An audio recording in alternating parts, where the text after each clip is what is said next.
Friends, welcome to Eswari சமையல். இன்னைக்கு வந்து நம்ம ஈஸ்வரி சமையல்ல இட்லி தோசைக்கு ஏற்ற ஒரு டிஃபன் சாம்பார் வந்து மிக சுவையா எப்படி செய்யறது அப்படின்ட்டு பார்க்கலாம் வாங்க. இன்னைக்கு வந்துட்டு நம்ம டிஃபன் சாம்பார் வந்து செய்ய போறோங்க. அதுக்கு வந்து நான் இதுல 1 கப் துவரம் பருப்பு எடுத்திருக்கேன், சேர்த்திக்கலாம். அதே கப்ல 1/2 கப் பாசி பருப்பு எடுத்திருக்கேங்க, இதுவும் சேர்த்திக்கலாம். இப்போ இந்த பருப்பு எல்லாமே ஒரு 3 டைம் நல்லா கழுவி எடுத்துட்டு வந்துடலாங்க. இப்போ இந்த டம்ளரில் 2 டம்ளர் தண்ணி சேர்த்திக்கலாம்.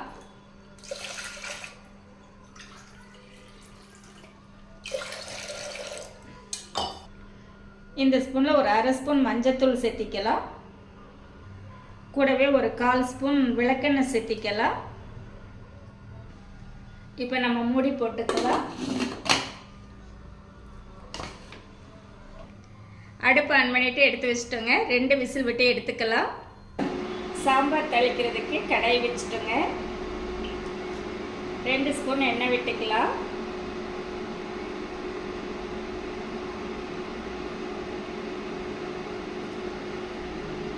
கால் ஸ்பூன் கடுகு பொரிஞ்சிட்டு இருக்குங்க. 1/4 ஸ்பூன் உளுந்தம்பருப்பு, 1/4 ஸ்பூன் கடலைப்பருப்பு. இந்த உளுந்தம்பருப்பு கடலைப்பருப்பு எல்லாம் நல்லா செவந்ததுக்கு அப்புறமா ஒரு 150 கிராம் சின்ன வெங்காயம் உரிச்சு நல்லா ரவுண்டாக இந்த மாதிரி கட் பண்ணி வச்சுருக்கேங்க, சேர்த்திக்கலாம். சேர்த்துட்டு கலந்து விட்டுறலாம்.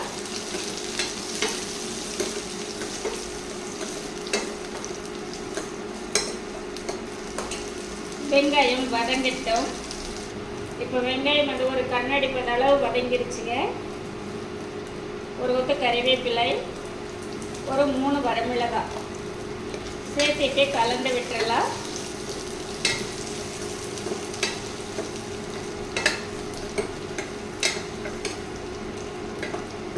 இன்னும் கொஞ்சம் வெங்காயம் வதங்கட்டும். இப்போ வெங்காயம் வந்து ஒரு கண்ணாடி பதத்துக்கு அடுத்த பதம் நல்லா இந்த மாதிரி வதங்கிடுச்சுங்க. இப்போ இந்த டைமில் மீடியம் சைஸில் 2 தக்காளி கட் பண்ணி வச்சுருக்கேன், சேர்த்திக்கலாம். தக்காளி வதங்கிறதுக்கு உப்பு சேர்த்திக்கலாம். சேர்த்துட்டு நல்லா கலந்து விட்டுக்கலாம்.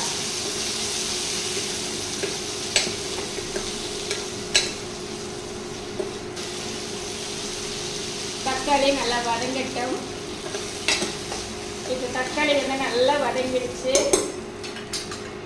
1 ஸ்பூன் சாம்பார் தூள் சேர்த்திக்கலாம். ஒரு 1/4 ஸ்பூன் மஞ்சத்தூள். இது சேர்த்துட்டு ஒரு டைம் நல்லா கலந்துக்கலாங்க. இந்த சாம்பார் தூள் சேர்த்து ஒரு டைம் நல்லா கலந்து விட்டிங்கன்னா போதும். இப்போ வந்து நம்ம வேக வச்சுருக்கிற பருப்பு சேர்த்திக்கலாம்.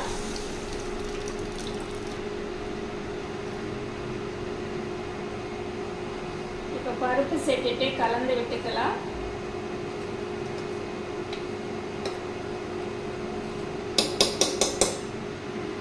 ஒரு 1/2 ஸ்பூன் கல்லுப்பு சேர்த்திக்கலாம். இப்போ நம்ம ஒரு 2 டம்ளர் அளவு தண்ணி சேர்த்திக்கலாம்.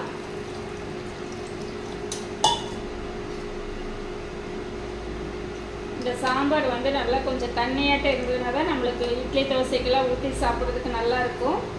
இப்போ இன்னும் நம்மளுக்கு நல்லா கொதிச்சு வரணும். அப்போ இன்னும் கொஞ்சம் கெட்டியாகும். அதனால் இந்த அளவுக்கு வச்சிங்கன்னா கரெக்டாக இருக்கும்.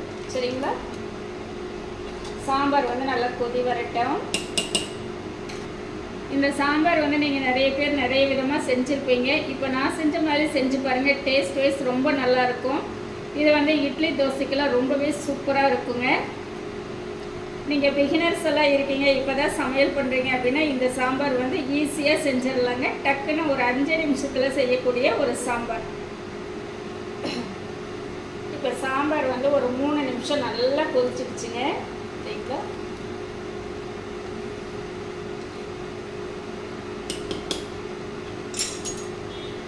இப்போ வந்து ஒரு குட்டி நெல்லிக்காய் அளவு புளி எடுத்து கரைச்சி வச்சுருக்கேங்க. இந்த புளி தண்ணியை சேர்த்திக்கலாம். இந்த ஸ்பூனில் ஒரு 1/2 ஸ்பூன் பெருங்காயத்தூள் சேர்த்திக்கலாம். இப்போ புளி தண்ணி பெருங்காயம் சேர்த்திருக்கு இல்லைங்களா? இது வந்து ஒரு 1 நிமிஷம் நல்லா கொதிக்கட்டும்.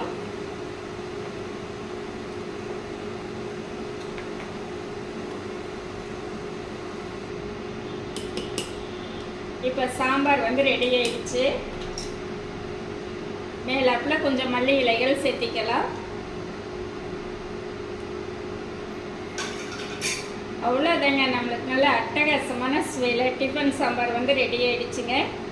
இந்த சாம்பாருக்கு வந்து நல்லா சுட சுட இட்லி வச்சு சாப்பிட்டீங்க அப்படின்னா இன்னும் 2 இட்லி சேர்த்து சாப்பிட்லாங்க. அந்தளவுக்கு ஒரு அருமையான சுவையில் நம்மளுக்கு வந்து சாம்பார் இப்போ ரெடி. எடுத்துக்கலாம். நான் செஞ்ச இந்த ரெசிபி வந்து உங்களுக்கு ரொம்பவே பிடிச்சிருக்குன்னு நினைக்கிறேங்க. பிடிச்சிருந்தா லைக் பண்ணி, ஷேர் பண்ணி, கமெண்ட் பண்ணுங்க. நம்ம ஈஸ்வரி சமையலை சப்ஸ்கிரைப் பண்ணி வச்சுக்கோங்க. இனி ஒரு நல்ல வீடியோவில் பார்க்கலாங்க. Bye by.